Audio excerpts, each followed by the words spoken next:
Hello and welcome to this session in which we will discuss the effectiveness of a security awareness program. In the prior session, we looked at security awareness program in general and what are the security awareness program. In this session, we're going to look at what makes a security program a successful one, an effective one for the organization. A successful security awareness program is built on several components that ensure its effectiveness in safeguarding an organization from potential threat.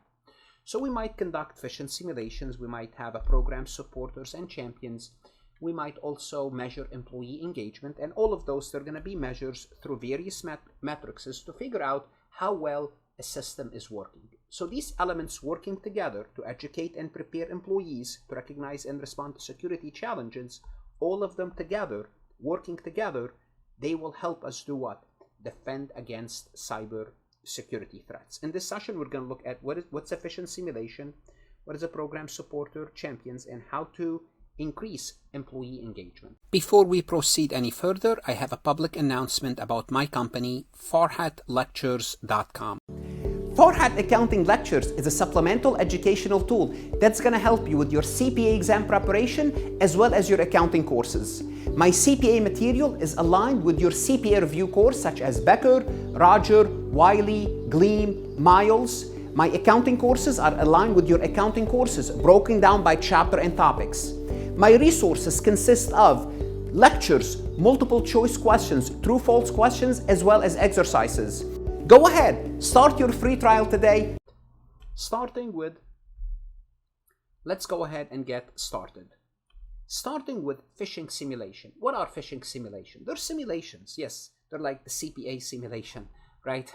Well, they are controlled tests where fake phishing email attempts are sent to employees to determine if the employee can recognize and how the employee would respond to this malicious attempt. So we're gonna fake it. We're gonna send the employee a phishing simulation to determine how will they react. So the purpose is to train the employee to identify hallmarks of phishing attempts such as suspicious email addresses, unexpected attachment, or urgent requests or information. So in training, we will tell them, look for suspicious email addresses, look for unexpected attachment, look for requests that are urgent in nature. Then we're gonna test them. We're gonna send those requests to see how the employee would react. For example, a company might send an email that mimics a common vendor request but contain some clues that it's not legitimate. The key becomes, can the employee recognize those clues? So the goal is to see how many employees report the email versus how many click on it and potentially endanger us if this email was true. So what's the outcome of a phishing simulation? So why do we do that? Again, to train the employees. But how do we measure those outcomes? Now what we want to do, we want to measure the outcome of these phishing simulation. So we provided training. Now we want to see how well the employees are responding to those phishing simulation. How do we measure this? We measure this through a click rate. This matrix represents the proportion of employees who, upon receiving a phishing email, proceed to click on the link contained within this email. So if we send this to 100 employees, we want to know how many clicked. Was it 50? Was it 30? Was it 20? The lower, the better. So a high click rate suggests a lack of awareness or training, as it indicates employees are more likely to engage with potentially harmful links that could lead to security breaches. And this is really a problem after we provide the training. So we provide the training, now we're doing this phishing simulation, and the click rate is high. That's bad. We want the click rate here to be low. Now we're going to identify those people and talk to them. What's worse is a re-click rate. So after we talk to those people, then we send another phishing simulation. Then they click on it again. This measures the percentage of employees who, having clicked on a link in a phishing simulation previously, click on another link in a subsequent phishing email. And this is bad. This is like, okay, you fell for it the first time, we warned you, now you fell for it another time. So it's an important indicator of repeated risk behavior, highlighting individuals or group that may require additional targeted training. Maybe the training wasn't good. Maybe the employee is not really following the instruction, but the re-click rate should be close to zero, if not zero. That's the goal of the re-click rate. Another way we can do is report rate. How many are actually reporting? Because part of the training is if you suspect something, report something. If you see something, say something. This is the percentage of employees who take the proactive step of reporting the phishing email to the appropriate security team or through a reporting mechanism. Now, in our email system, there should be a place to report this immediately, report this as phishing email. And we want this report rate to be as high as possible, closer to 100%. A high report rate is a positive indicator suggesting that employees are not only recognizing phishing attempt, but they're taking action to correct the action. To correct means to alert the security teams. We would look at the non-responder rate. This matrix calculates the proportion of employees who neither interact nor report it. So simply put, they just let it go. They might delete the email or they may just let it go, don't do anything, non-responders. They simply ignore the email, while ignoring phishing attempt may be safer than engaging with them.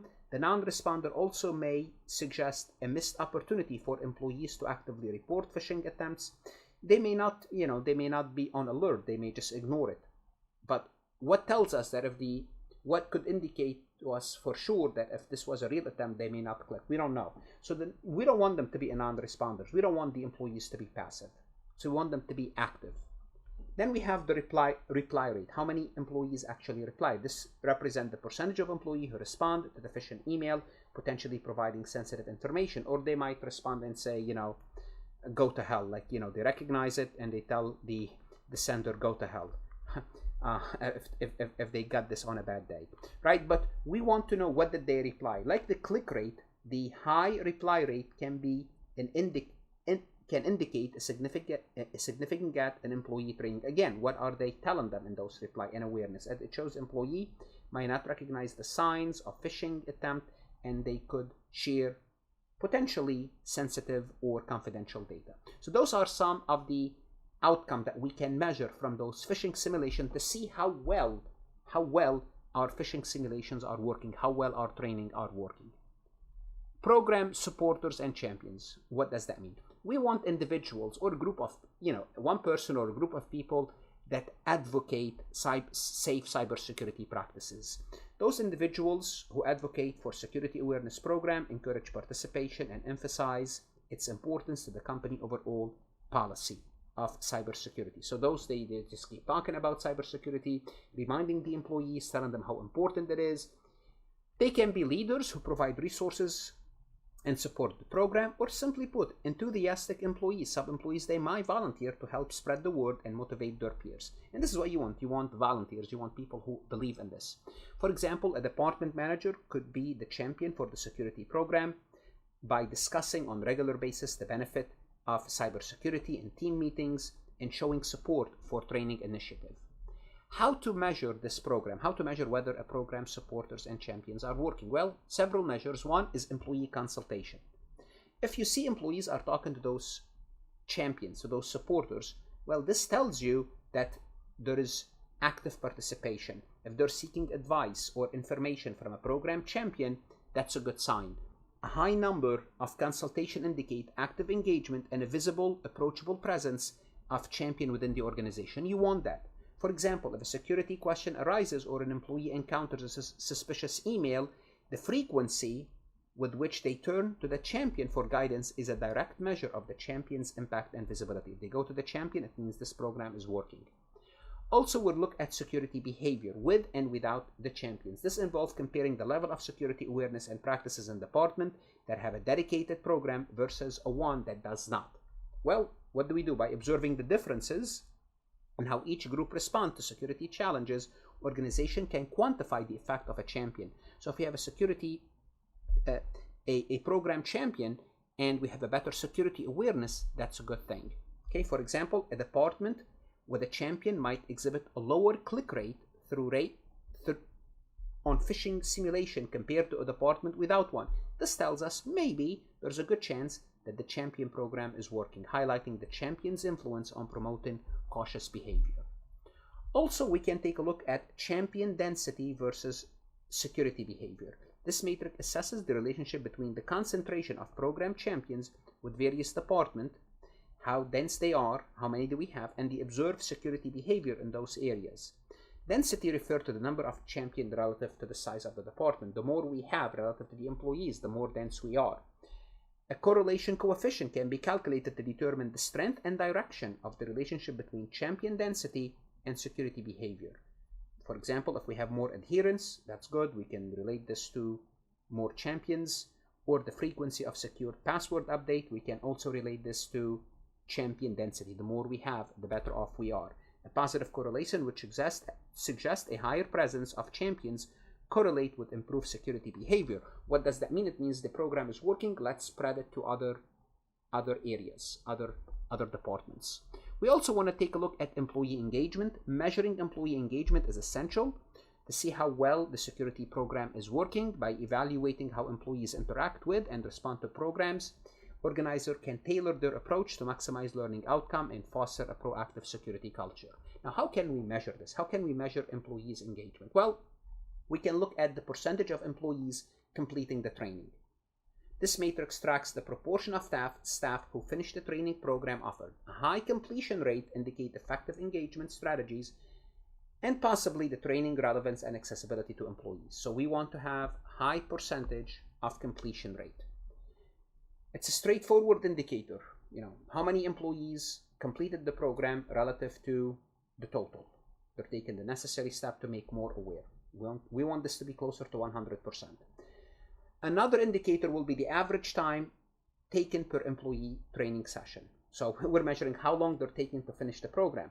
Measuring the average duration an employee spent on each training session can assess the training effectiveness and engagement.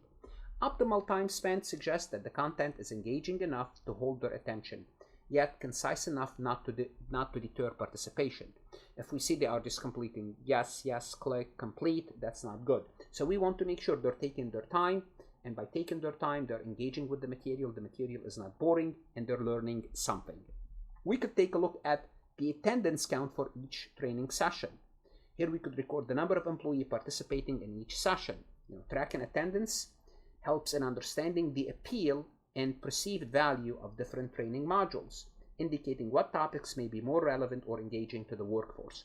So if we can see one or two topics, they are attracting more employees, it means those programs are working. Let's mimic them.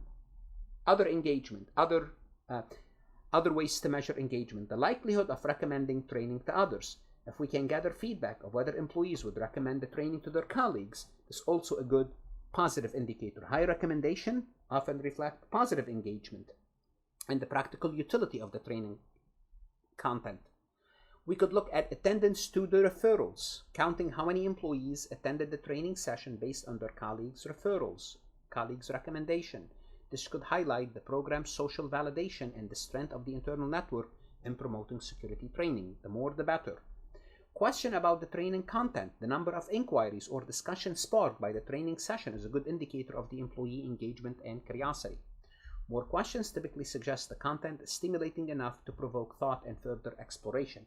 And maybe it's not confusing. So more questions means more engagement, but we can measure that. Request for security information or intranet visit. Monitoring how many employees seek additional security information or visit the intranet, the internal website, where we have those training material hosted that can indicate the program effectiveness in raising awareness and employees' curiosity in learning more about security awareness. Also, we can take a look at social media interaction, both quantitative, like likes, shares, comment, and qualitative feedback content on social media. So are they sharing the program, liking the program?